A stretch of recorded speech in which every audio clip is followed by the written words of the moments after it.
मित्रों, हमारे चैनल में आपका स्वागत है। और आज हम प्री बोर्ड परीक्षा 2022 के भूगोल विषय का सॉल्यूशन देखेंगे।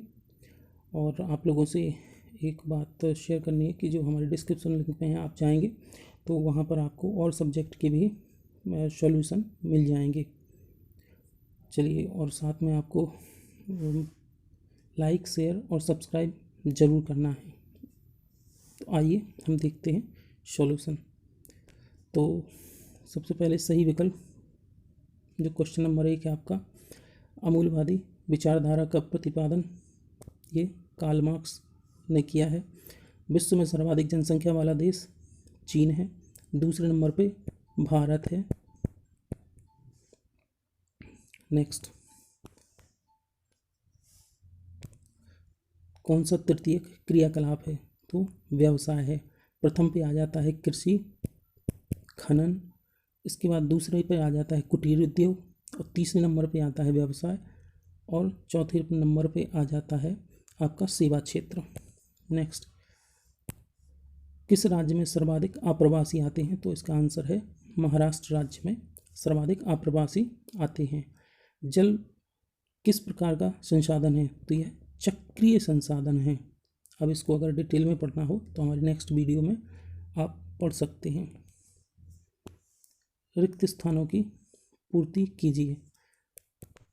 बेंदा मध्य भारत के अबूझमाड़ क्षेत्र के जंगलों में रहता है। एक जनजाति है यह अबूझमाड़, जो कि मध्य भारत के जो देखा जाए तो ये छत्तीसगढ़ के बस्तर जिले में मुख्य रूप से निवास करती है। बाकी कुछ महाराष्ट्र में और कुछ मध्य प्रदेश में भी ये पाई जाती है। नेक्स्ट क्वेश्चन है, से डॉट डॉट से तक आयु संवर्ग कार्यरत जनसंख्या है? तो ये 15 से लेकर 59 साल 59 ईयर तक के जो लोग हैं वह कार्यरत जनसंख्या के अंतर्गत आते हैं। इसका कारण क्या है कि ये कार्यशील यानी उत्पादक वर्ग के अंतर्गत आते हैं। नेक्स्ट, भारत विश्व व्यापार संघ के संस्थापक सदस्यों में से रहा। इसका आंसर है संस्थापक सदस्य। ये है 1995 में स्थापित हुआ था। इसका नाम WTO है। WTO वर्ल्ड ट्रेड ऑर्गेनाइजेशन विश्व व्यापार संघ है, और इसका मुख्यालय जेनेवा है। स्विट्जरलैंड का शहर है जेनेवा, यह उसका शहर है। नेक्स्ट,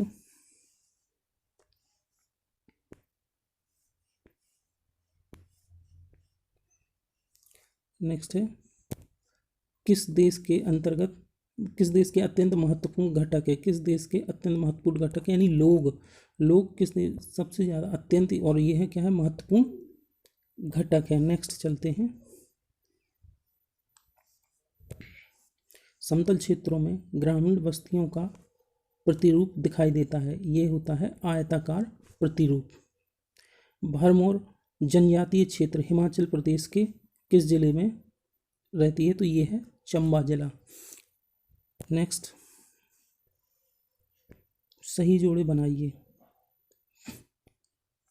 तो यहाँ पे देखते हैं, अगर चाहें तो आप स्क्रीनशॉट भी ले सकते हैं। बाकी आप यहाँ पे देखिए, विश्व में न्यूनतम लिंगानुपात संयुक्त अरब अमीरात का है, UAE बोलते हैं इसको। सामूहिक कृषि कोल खहोज होती है, जो कि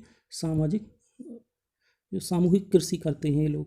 अंगूर की कृषि ये भूमध्य सागरीय कृषि होती है, इसको या जलवायु होती है जो भूमध्य सागरीय जलवायु में ये अंगूर की खेती की जाती है। जैसे भारत में भी जो जलवायु इस तरीके की पाई जाती है, ये आपके महाराष्ट्र का जो इलाका है मुंबई के तटीय क्षेत्र वाला, यहाँ पे मुख्य रूप से नासिक वाला क्षेत्र, वहाँ पे यह इस प्रकार की जलवायु पाई जाती है, इसीलिए वहाँ पे अंगूर की कृषि बहुत ज़्यादा होती है। खाद्यान्न फसल इसके अंतर्गत आपका गेहूँ है, और परंपरागत ऊर्जा यानी ये कोयला है।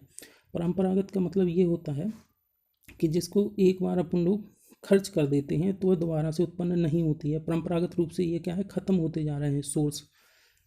रिसोर्स हैं ये ख़त्म होते जा रहे हैं। इसी को ही अनवीनीकृत भी कहा जाता है ऊर्जा का परंपरागत स्रोत को।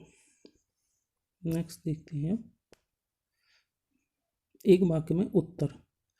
भारत में लिंगानुपात किस प्रकार ज्ञात किया जाता है? तो प्रति 1000 पुरुषों पर स्त्रियों की संख्या के आधार पर।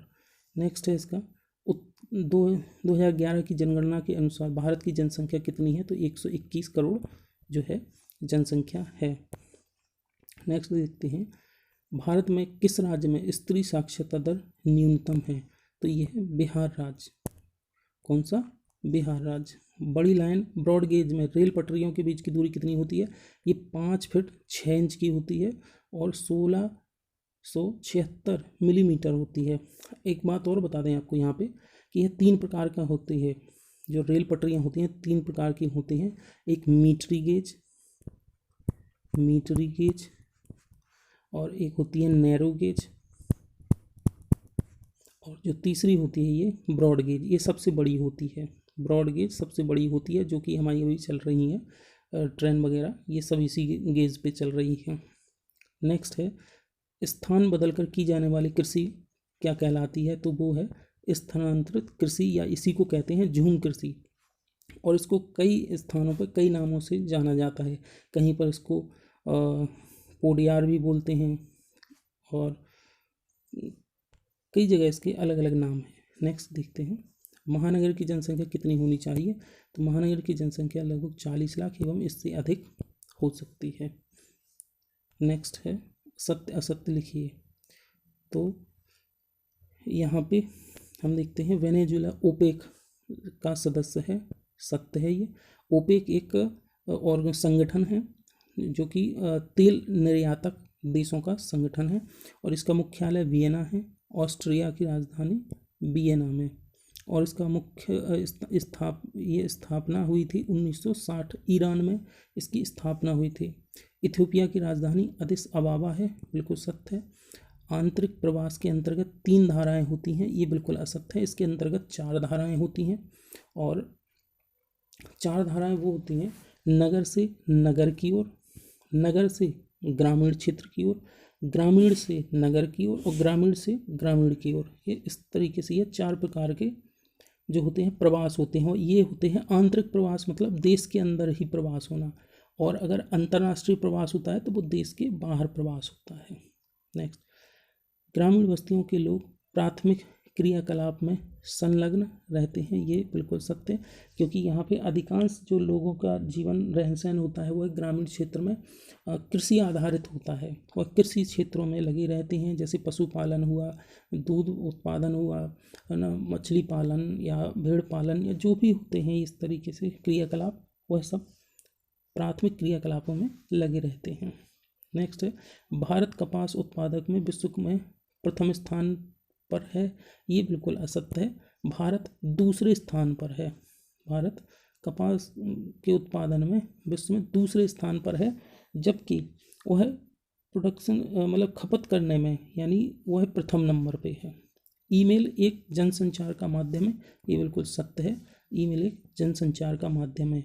कई लोग यहाँ पे इसको असत्य मान रहे हैं लेकिन ऐसा नहीं है। किसी भी कोई भी वह माध्यम जिससे हमें एक जानकारी प्राप्त होती है वह क्या होता है? संचार होता है।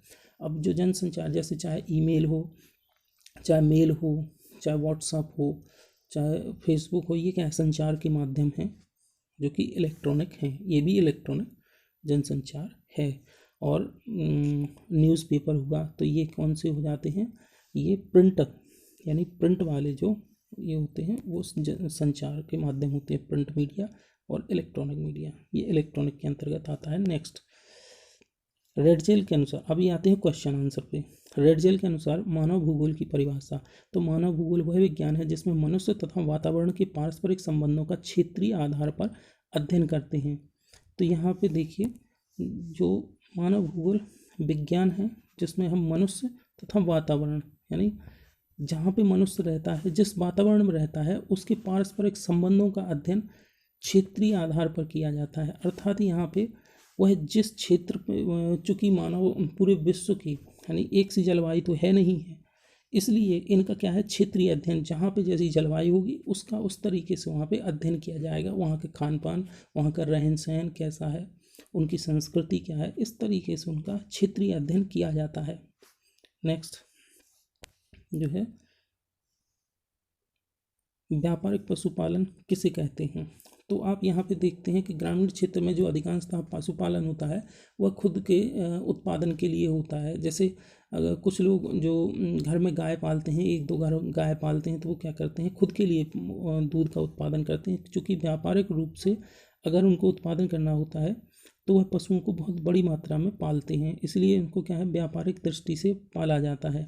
व्यावसायिक पशुपालन में दूध, मांस, चमड़ा, ऊन, सींग आदि के उत्पादन कर उसका व्यापार किया जाता है और यह व्यापार देश एवं विदेशों में होता है। अब जैसे कि ये मांस उद्योग है, यह भारत से निर्यात किया जाता है। चमड़ा है तो ये भी निर्यात किया जाता है भारत से।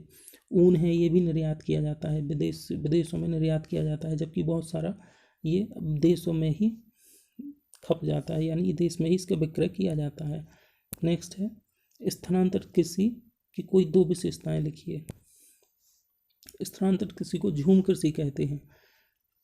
इसमें पहले वृक्षों एवं वनस्पतियों को काटकर उन्हें जला दिया जाता है। जो यहाँ के जो आदिवासी लोग हैं या जंगली लोग हैं जो वहाँ पे निवास करते हैं जंगल में, तो वो क्या करते हैं, पहले जंगलों को काट देते हैं, उनमें आग लगा देते हैं और जो उसकी राख होती है उसी में क्या करते हैं, बीज को छिटक देते हैं ताकि उनकी कृषि हो जाए। और इसकी जो मुख्य दो विशेषताएं होती हैं, एक तो यह इनमें मानवीय श्रम सर्वाधिक उपयोग में किया जाता है, क्योंकि ये कृषि यंत्रों का उपयोग नहीं करते हैं। और दूसरा इसमें क्या है, 2 से 3 फसलें ही इसमें ली जाती हैं, यानी एक या दो बार 3 बार ही ये लोग फसल का उत्पादन करते हैं। फिर उसके बाद में नेक्स्ट दूसरी जगह ये लोग चले जाते हैं क्योंकि उसकी उत्पादकता खत्म हो जाती है, इसलिए ये दूसरी जगह इसी तरह से जंगल को काटते हैं, जलाते हैं और फिर उसमें कृषि उपजाते हैं। नेक्स्ट कृषि आधारित उद्योगों के नाम लिखिए। तो कृषि आधारित उद्योग से तात्पर्य है कि उद्योग जो कृषि पर पूर्णतः निर्भर करते हैं, जैसे कपास उद्योग जो कि वस्त्रों के निर्माण हेतु होता है। मतलब जो वस्त्रों का निर्माण होता है वह कपास पर पूर्णतः निर्भर होता है, क्योंकि कपास से धागा बनता है और धागा से ही फिर क्या होता है, वस्त्रों का निर्माण होता है। अब जैसे आलू, चिप्स और टमाटर, केचप आदि जो बनाते हैं वो फल और सब्जियों पर निर्भर रहते हैं। जूट आधार जैसे टाट फट्टी होती है जो स्कूलों में पहले बिछाई जाती थी, या घर के बहुत सारे सामान होते हैं तो वो जूट के ही बने होते हैं। बोरे हुए, जैसे हम अपने आसपास देखते हैं जो बोरे होते हैं तो वो भी जूट पर आधारित होते हैं। नेक्स्ट है खाद्य संवर्धन। खाद्य संवर्धन का मतलब होता है कि जैसे अभी जो रिसेंट में जो चीज़ें हैं उनको कुछ समय के लिए प्रिजर्व करके रखना ताकि वह आगे हम उनका उपयोग कर सकें, उनको संरक्षित करके आगे रख सकें। जैसे जैम होता है, जेली होता है, चटनी होता है, अचार है, मुरब्बा है। जैसे हम अचार को कुछ दिनों के लिए रख लेते हैं कि भाई हम पूरे साल भर वर्ष भर उसका उपयोग कर सकें, इसलिए ये क्या है, खाद्य संवर्धन के अंतर्गत आता है। नेक्स्ट देखते हैं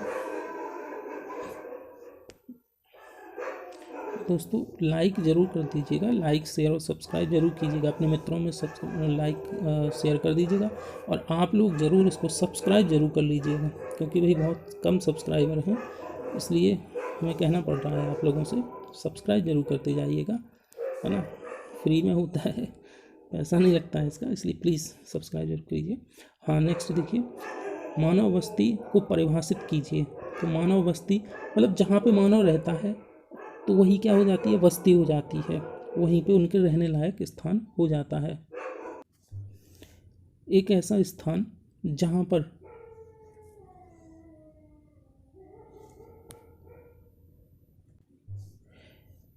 पर मानव स्थायी रूप से निवास करता है, चाहे वह ग्रामीण क्षेत्र हो या नगरीय, ये स्थान समय के साथ निरंतर बसते रहते हैं। अर्थात यहाँ पे हम देखते हैं कि जो भी स्थान होता है जहाँ पे लोग स्थायी रूप से निवास करने लगते हैं तो वह मानव बस्ती कहलाती है, चाहे वह शहर हो या नगर हो या मतलब जो ग्रामीण क्षेत्र कोई भी हो तो वह मानव बस्ती कहलाती है। नेक्स्ट है मुख्य श्रमिक किसे कहते हैं। अब जिस व्यक्ति का मुख्य व्यवसाय मजदूरी होता है एवं वह कम से कम 183 दिन, वर्ष में 183 दिन काम करता हो, मुख्य श्रमिक कहलाता है। अब जैसे कई लोगों को देखा होगा कि कई लोग व्यापारी हैं, जैसे कपड़ा व्यापारी हुए, किराना व्यापारी हुए हैं, तो उनका तो रहता ही है, लेकिन मुख्य रूप से क्या है, ये जो कृषि पे ये श्रमिक वर्ग जो मजदूरी का काम करते हैं उनके लिए कहा गया है कि उनका मुख्य व्यवसाय ही क्या है, उनका कृषि मतलब श्रमिक है, मजदूरी है उनका, इसलिए उनको मुख्य श्रमिक कहा जाता है। और एक सीमांत कृषक भी होते हैं, वो अलग होते हैं। ठीक है, नेक्स्ट, प्रशासनिक नगरों के कोई उदाहरण लिखिए। तो क्या होता है दोस्तों कि जो नगर कई प्रकार के होते हैं, प्रशासनिक नगर होते हैं, औद्योगिक नगर होते हैं, सांस्कृतिक नगर होते हैं, और साथ ही कुछ ऐतिहासिक नगर होते हैं, जैसे काशी बनारस हुए, वो ऐतिहासिक नगरों में होते हैं। सांस्कृतिक नगर में उज्जैन के महाकालेश्वर, ये सांस्कृतिक नगरों में आते हैं। इसके अलावा जैसे कि यह प्रशासनिक नगर मतलब जिनको प्रशासन की दृष्टि से बसाया गया होता है, जैसे कि भोपाल है, तो भोपाल पहले क्या था, भोपाल पहले एक तहसील हुआ करता था, सीहोर ज़िले की, मध्य प्रदेश के सीहोर ज़िले की एक तहसील हुआ करता था, लेकिन फिर उसको एक राजधानी बना दिया गया, मध्य प्रदेश की राजधानी, और उसको क्योंकि वह प्रशासनिक दृष्टि से महत्वपूर्ण है, इसलिए वह प्रशासनिक दृष्टि से महत्वपूर्ण है, क्योंकि वहाँ पे ये प्रशासनिक राजधानी हो गया। इसी तरीके से चंडीगढ़ भी एक शहर है जो हरियाणा और पंजाब दोनों की क्या है, राजधानी है, इसलिए यह क्या है, प्रशासनिक नगर है। ऐसे दो उदाहरण ये हैं आप लोगों के लिए। नेक्स्ट देखते हैं, वायु प्रदूषण के कोई दो स्रोत लिखिए। तो इसको देखते हैं, वायु प्रदूषण रसायनों, जैविक पदार्थों के वातावरण में मानव की भूमिका से है, जो मानव की और अन्य जीव जंतुओं को हानि पहुंचाते हैं। क्या होता है कि जो अन्य रसायन हुए, जैव पदार्थ हुए, जो क्या करते हैं, जो इसमें मानव की भूमिका से है, मतलब मानव ही ने ही इसको क्या किया है, रसायनों को छोड़ा है। जैसे कि पॉलीथीन है, तो ये एक रसायन से ही बनी हुई है, और ये क्या है, हमारे पर्यावरण को प्रदूषित करती है ना। इसी तरीके से बहुत सारी चीज़ों का उत्पादन होता है, जैसे कि चिमनियों से निकलने वाला धुआं होता है, वो संयंत्रों से निकलने वाला धुआं है, मोटर गाड़ी वाहनों से निकलने वाला धुआं है। तो ये क्या है, ये हमें हमारे वायु को प्रदूषित करते हैं। इसके अलावा भी जैसे मोबाइल हुआ, मोबाइल का टावर हुए, तो ये भी रेडिएशन फैलाते हैं, इससे भी वायु प्रदूषण होता है। और ये है आपके इनके अन्य स्रोत जो है। अब चलते हैं नेक्स्ट, जनसंख्या वितरण को प्रभावित करने वाले कोई 3 भौगोलिक कारक। तो आइए हम यहाँ पे देखते हैं जनसंख्या वितरण के प्रभावित करने वाले कोई 3 भौगोलिक कारक। पहला है इसमें धरातल या भूमि या भूभाग, मतलब जहाँ पे धरातल, आप रहना कहाँ पसंद करेंगे, आप वहीं पे रहना पसंद करेंगे जहाँ पे आपको सुविधा होगी, जहाँ पे आपको व्यवसाय होगा, जहाँ पे आपके लिए सर्वसुलभ चीज़ें उपलब्ध होंगी। जैसे धरातल कैसा होगा, भूभाग, जहाँ पे मैदानी क्षेत्र होगा, आप वहाँ पे कृषि कर सकते हैं, और मैदानी के साथ साथ जहाँ पे नदी होंगी, वहाँ से आपको सिंचाई के लिए पर्याप्त रूप से जल मिल जाएगा, जिससे आपके व्यवसाय के लिए बहुत महत्वपूर्ण होती है ना। मैदानी समतल क्षेत्रों में खेती के लिए उपयुक्त होता है, इसलिए जनसंख्या अधिक निवास करती है। और जहाँ बंजर होगा, मरुभूमि होगी, वहाँ पे कौन निवास करेगा, वहाँ, इसलिए वहाँ पे जनसंख्या कम होती है। नेक्स्ट दूसरा देखते हैं, खनिज पदार्थ। जहाँ पे खनिज पदार्थ, लोहे अयस्क हुए, कोयला हुए, खनिज तेल हुए, भंडार जहाँ पे होते हैं, वहाँ पे अधिकांश क्या होता है, जनसंख्या का निवास होता है। जैसे कि आप देख लीजिए, जहाँ पे खनिज पदार्थ होंगे, खनिज भंडार होंगे, तो वहाँ पे मजदूर जाएंगे, वहाँ पे खनन करेंगे। जब अगर मजदूर वहाँ पे पहुँच रहे हैं, तो उनको रहने के लिए निवास चाहिए होगा, तो वहीं आसपास निवास कर लेते हैं। तो उनको खाना भी चाहिए होगा, तो वहाँ पे होटल जैसी सुविधाएं भी उपलब्ध हो जाती हैं। और जहाँ पे जनसंख्या का बसावट हो जाता है, तो वहाँ पे कपड़े उद्योग भी लग जाते, कपड़े की दुकान है, और भी अन्य चीज़ें हैं, वो स्थापित कर ली जाती हैं। फिर उनको रहने के लिए उनके हॉस्पिटलिटी की सुविधाएं, अस्पताल भी चाहिए होते हैं, इस तरीके से फिर वहाँ पे डॉक्टर और लोग वगैरह भी वहाँ पे निवास करने लगते हैं। इसके बाद फिर वहीं पे ही जब उनके बच्चे वहाँ पे रहेंगे, तो अस्पताल के साथ साथ फिर वहाँ स्कूल वगैरह की भी हो जाते हैं, स्थापित हो जाते हैं। इस तरीके से एक खनन अयस्क जहाँ पे किया जाता है, उसके आसपास बहुत सारे बड़े बड़े शहरों का निर्माण हो जाता है, मतलब स्थापित हो जाते हैं। जैसे भारत का छोटा नागपुर का पठार एक क्षेत्र है, यहाँ पे बहुत मात्रा में लौह अयस्क तांबा पाया जाता है। तो इस कारण से यहाँ पे बहुत मात्रा में मतलब जनसंख्या निवास करती है, जैसे कि उड़ीसा है, तमिलनाडु का कुछ क्षेत्र है। तो ऐसी जगहों पर बहुत ज़्यादा जनसंख्या का जमा होता है, जैसे कि सब जनसंख्या का घनत्व सर्वाधिक भारत में बिहार में पाया जाता है ना। वो इसी कारण से है क्योंकि वहाँ पे ये अयस्क और ये खनन क्षेत्र ज़्यादा है। नेक्स्ट ये है उपजाऊ भूमि। जहाँ पे उपजाऊ भूमि जनसंख्या का, वहाँ पे निवास भी ज़्यादा होगा, जैसे मैदानी नदियों, घाटियों में, तटीय मैदानों में, है ना, डेल्टाओं में। अब जैसे कि डेल्टा में आप देखते हैं कि सुंदरबन का डेल्टा है जो, वहाँ पे जनसंख्या का जमाव ज़्यादा होता है, इसलिए क्योंकि उनको कृषि के लिए, उनके उद्योगों के लिए बहुत सारे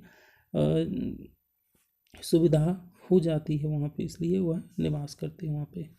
नेक्स्ट है प्राथमिक एवं द्वितीय क्रियाकलाप में कोई 3 अंतर लिखिए। तो ये हैं आपके प्राथमिक एवं द्वितीय क्रियाकलापों में अंतर। देखिए प्राथमिक और द्वितीय में, प्राथमिक क्रियाकलाप में कच्चा माल, है ना, कच्चा माल प्राप्त होता है, जैसे दूध हुआ, सब्जियां हुई, कपास हुआ, ये क्या होता है, हमें वहाँ पे इससे प्राप्त होता है। जबकि द्वितीय क्रियाकलापों में माल को तैयार किया जाता है, क्रियाओं से हमें माल को क्या करते हैं, बनाते हैं, तैयार करते हैं, जैसे वस्त्र हुए, मिठाइयाँ हुई। वही वस्त्र किससे बनेंगे, कपास से बनते हैं। तो क्या है, कपास से हमने जैसे वस्त्र बनाए तो क्या हो गया, द्वितीय क्रियाकलाप के अंतर्गत आ गया। तो यहाँ पे हम देखते हैं, यहाँ प्राकृतिक कारकों पर निर्भर करते हैं। यहाँ पे जो मुख्य चीज़ें जो भी मिलती हैं हमें, वह कहाँ से, प्रकृति से प्राप्त होती हैं, जबकि यह क्या होती हैं, पूंजी से, तकनीकी और श्रमिक कौशल पर निर्भर होती है। क्योंकि अगर हमें वस्त्र उद्योग लगाना होगा तो उसके लिए हमें क्या होंगे, तकनीकी चाहिए होती है। तकनीकी के लिए हमें पहले पूंजी चाहिए होगी, जब पूंजी होगी तो हम स्थापित कर पाएंगे, कोई भी उद्योग है वो या मशीनरी है वो हम स्थापित कर पाएंगे। उसके लिए हमें कुशल वर्कर चाहिए, कुशल श्रमिक चाहिए होंगे, तो ये उस पर निर्भर करता है।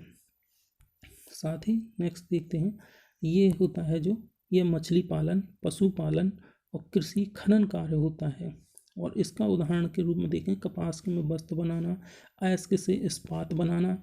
जो अयस्क होता है, लोहे अयस्क होता है, वह कच्चा रॉ मटेरियल होता है और फिर इसको इस्पात यानी लोहे में बदल दिया जाता है। इसके रॉ मटेरियल को अलग कर दिया जाता है और इससे इस्पात बनाया जाता है। आलू से चिप्स बनाना, आलू हमें कहाँ पे प्राप्त होता है, ग्रामीण क्षेत्र में, वो भी कृषि से प्राप्त होता है और हम आलू से चिप्स बना लेते हैं। तो ये क्या है, विनिर्माण उद्योग में आ जाता है।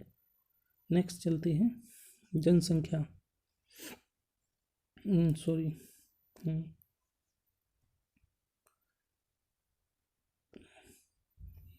यहाँ पे रबी एवं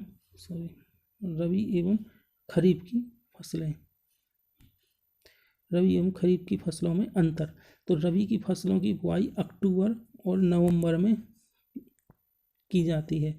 जो रबी, जैसे ही सर्दियों का मौसम आता है तो ये क्या होती है, रबी की फसलें बो दी जाती हैं और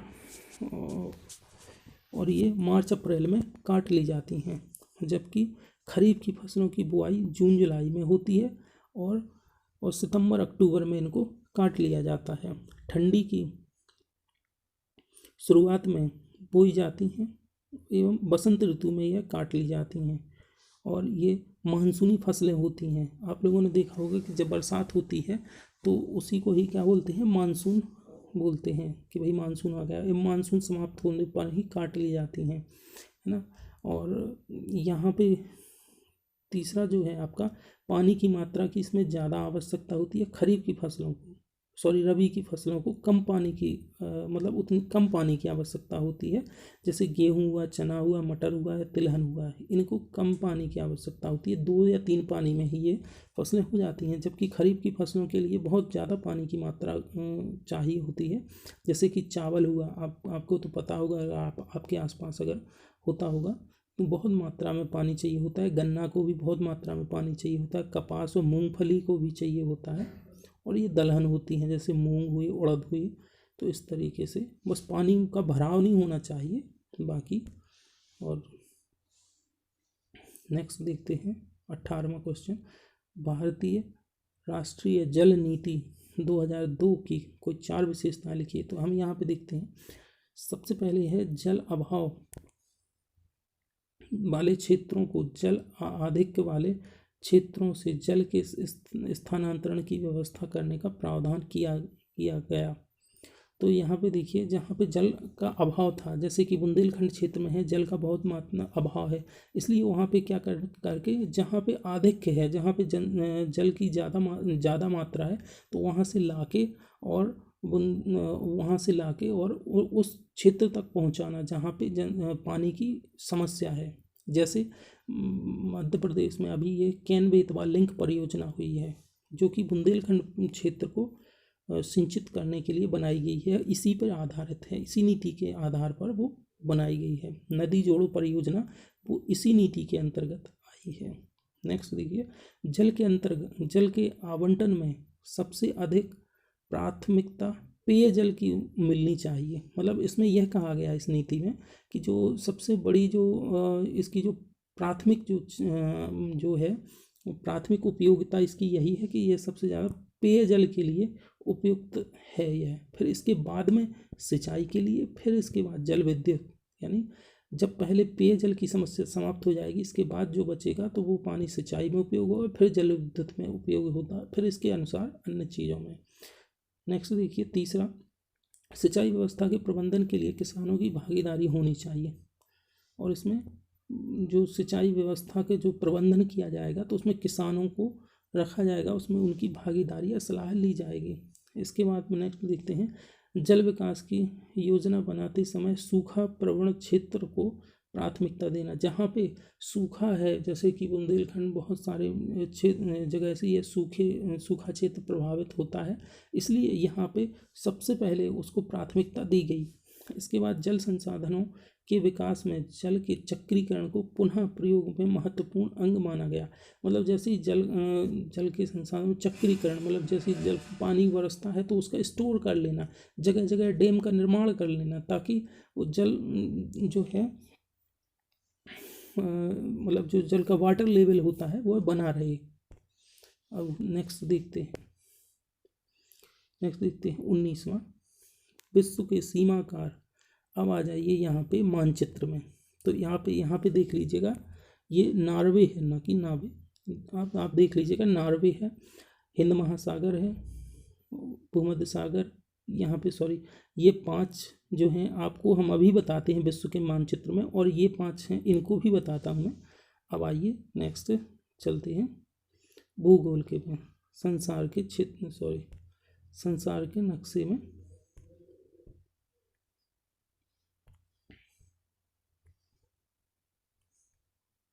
ये है हमारे विश्व का नक्शा।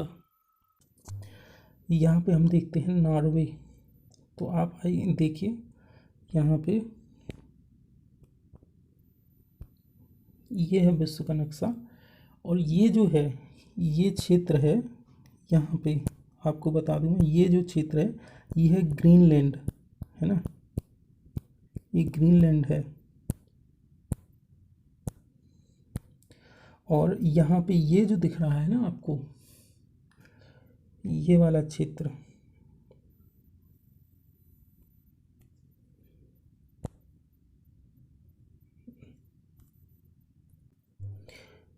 ये है एशिया, ये है एशिया महाद्वीप, और ये है अफ्रीका, ये है USA, United state of America, यानी उत्तरी अमेरिका, और ये है दक्षिणी अमेरिका, और यहाँ पे ये है ऑस्ट्रेलिया, है ना, ये आपको बता दूं मैं। और इसके ऑस्ट्रेलिया के जस्ट नीचे ही पास में बाजू में, है ना, ये जो आप देख रहे हैं यहाँ पे ये न्यूजीलैंड है, ये न्यूजीलैंड है। इसके बाद यहाँ पे आपको बता दें कि ये जो स्थान है, ये वाला जो आप देख रहे हैं इसको, ये है आपका नॉर्वे, ठीक है, ये है आपका नॉर्वे। और इसके बाद यहीं पे ही नॉर्वे और भूमध्य सागर, यहाँ पे इसको, ये है भूमध्य सागर, आप लोग देख लीजिएगा, इसको मैप में लगा दीजिएगा, ये है भूमध्य सागर, है ना। यहाँ पे ये है यूरोप देश, और ये यूरोपीय देश और यूरोप महाद्वीप, और ये है अफ्रीका महाद्वीप, ये अफ्रीका महाद्वीप, इसके बीच में जो है ये है आपका कौन सा, भूमध्य सागर, है ना। इसके अलावा यहाँ पे आप देखिएगा ऑस्ट्रेलिया, जो कि मैंने आपको बता दिया है कि ऑस्ट्रेलिया ये यहाँ पे है, ऑस्ट्रेलिया ये है यहाँ पे, ये ऑस्ट्रेलिया है।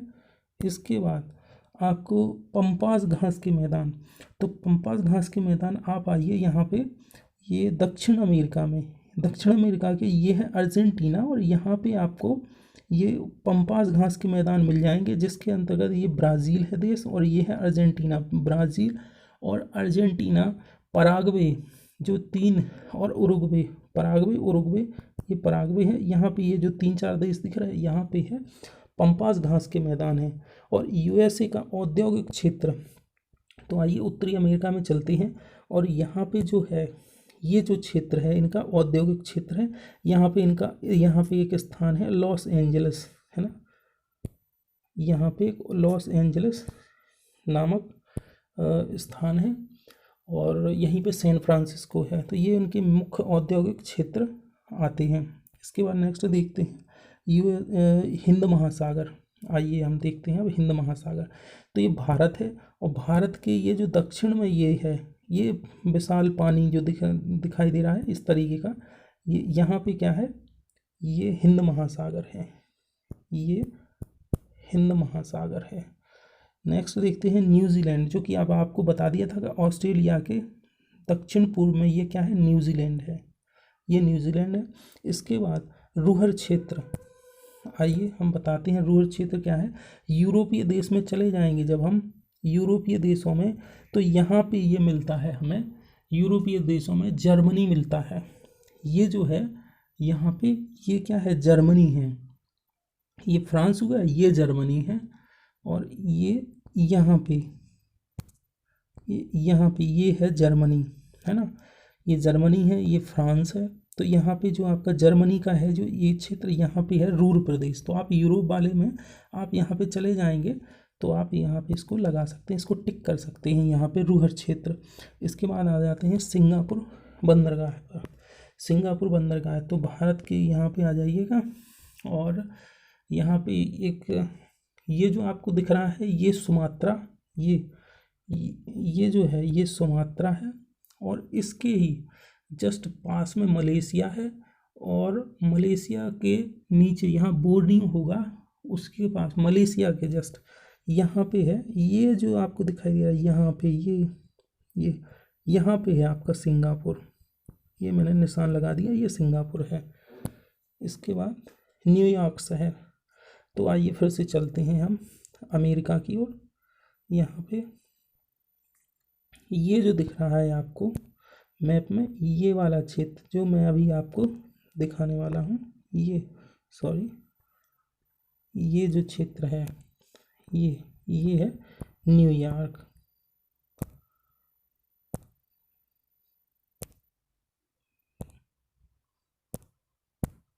ये न्यूयॉर्क है। नेक्स्ट अब चलते हैं हम अगले क्वेश्चन पे।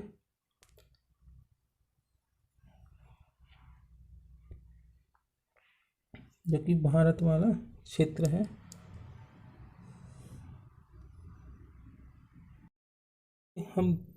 हम देखते हैं भारत के बारे में, जो आपके क्वेश्चन है दिल्ली, है ना। तो दिल्ली ये जो आपको दिख रहा है छोटा सा, मैं बता रहा हूँ आपको टिक करके, ये जो दिख रहा है ये आपका दिल्ली के है ना। तो दोस्तों ये आपका क्या है, दिल्ली है। अब इसके बाद अब आपका जो नेक्स्ट है अरब सागर। तो आप देखिए जो भारत के मैप में जो दक्षिण पश्चिम की ओर आता है, ये जो क्षेत्र है, ये जो मैंने रेड कलर से टिक कर दिया है, ये जो है यहाँ पे आप लिख सकते हैं अरब सागर, ठीक है। तो ये क्या है, ये अरब सागर के अंतर्गत आएगा, ये है अरब सागर। नेक्स्ट अब आपको देखते हैं कौन सा है, केरल, है ना। तो ये आपको बता दूं कि ये जो आपके दक्षिण में दिख रहा है, ये वाला जो ये आपका केरल राज्य है, जो मैंने रेड कलर से टिक किया है, ये है आपका केरल राज्य। भारत का सर्वाधिक जनसंख्या वाला जिला वो राज्य।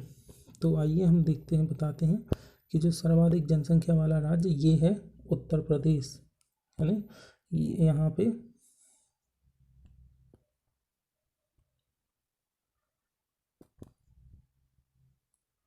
सर्वाधिक, ये जो है आपका, यहाँ पे ये यूपी है, ये जो है ये उत्तर प्रदेश है, सर्वाधिक जनसंख्या वाला राज्य। भारत का प्रमुख चाय उत्पादक राज्य, तो आप देखिए यहाँ पे जो प्रमुख चाय उत्पादक राज्यों में ये असम है, ये वाला क्षेत्र असम के अंतर्गत आता है, और ये आता है पश्चिम बंगाल में, ये वाला। तो यहाँ से लेके और यहाँ तक का जितना भी ये क्षेत्र है, ये चाय के उत्पादन के लिए जाना जाता है। भारत में सर्वाधिक चाय यहाँ उत्पादित की जाती है। इसके बाद छोटा नागपुर का पठार देखते हैं। आइए तो बच्चों हम जानते हैं छोटा नागपुर के पठार के अंतर्गत ये जो क्षेत्र है, कुछ बिहार का, कुछ झारखंड का, कुछ पश्चिम बंगाल का और कुछ उड़ीसा का, ये जो क्षेत्र है यहाँ पे, ये इसको कहते हैं छोटा नागपुर का पठार। नेक्स्ट आते हैं बम्बई पे, कि बम्बई कहाँ पे है। तो अब हम फिर से चलते हैं अरब सागर की ओर, क्योंकि बम्बई कहाँ पे है, अरब सागर के मुहाने पे है। देखिए ये है, यहाँ पे आपको बता दूँ, यहाँ जो मैं टिक कर रहा हूँ ये बम्बई है, मुंबई है ना, पहले इसका नाम बम्बई था, है ना, अब वर्तमान में इसका नाम मुंबई है। और इसके बाद अब चलते हैं कोलकाता बंदरगाह पे, है ना। तो कोलकाता यहाँ पे है, पश्चिम बंगाल में ये है यहाँ पे, ये है कोलकाता, है ना, क्या है, कोलकाता, है ना। इसके बाद हम यहाँ पे देखते हैं बिहार को। तो ये जो राज्य दिख रहा है आपको, यहाँ पे जो मैं टिक कर रहा हूँ, ये वाला राज्य है, क्या है, बिहार है, यूपी से सटा हुआ, ये यूपी है, यहाँ पे बिहार है। अब हम नेक्स्ट देखते हैं